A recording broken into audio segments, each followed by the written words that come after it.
Hello বন্ধুরা, কেমন আছেন আপনারা? অনেক দিন পর আমি আবার এলাম পিহুর ব্রেকফাস্ট আপনাদের সাথে শেয়ার করতে। দেখুন কাণ্ড, খাবারটা ওকে দিলাম আর ওর মধ্যে লেবু ফেলে দিল।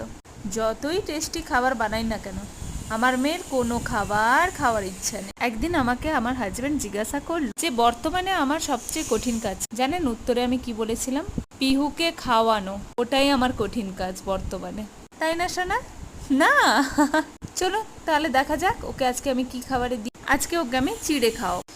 কাঁচা চিড়ে বাচ্চার জন্য হেলথ, তাই আমি 2 চামচ চিড়ে জলে ভালো করে ধুয়ে নেব। ভালো করে চামচ দিয়ে চিড়েটিকে ধুয়ে নিয়ে আমি জলটি ফেলে দেব। জল ফেলা হয়ে গেছে।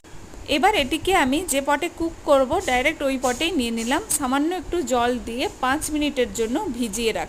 5 মিনিটস ওভার। এবারে দেখি চিড়াটি ভালো করে ভিজেও গেছে। এরপর আমি এক টুকরো খেজুর থেকে বীজ বের করে ওই চিড়াতে মেশাবো। সামান্য একটু ফ্লেক্সিটের ডাস্টও দেব। একটি ছোট চামচে 2 চামচ মাখনার ডাস্ট দেব।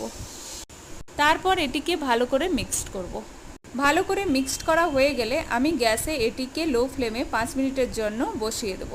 5 মিনিট হয়ে গেছে, ভালো করে বয়েলও হয়ে গেছে, হালকা গ্রেভিও হয়ে গেছে। তারপর এটিকে ঠান্ডা হতে দেব এবং গ্রাইন্ডিং করব। তারপর ওকে সার্ভ করব। Thank you.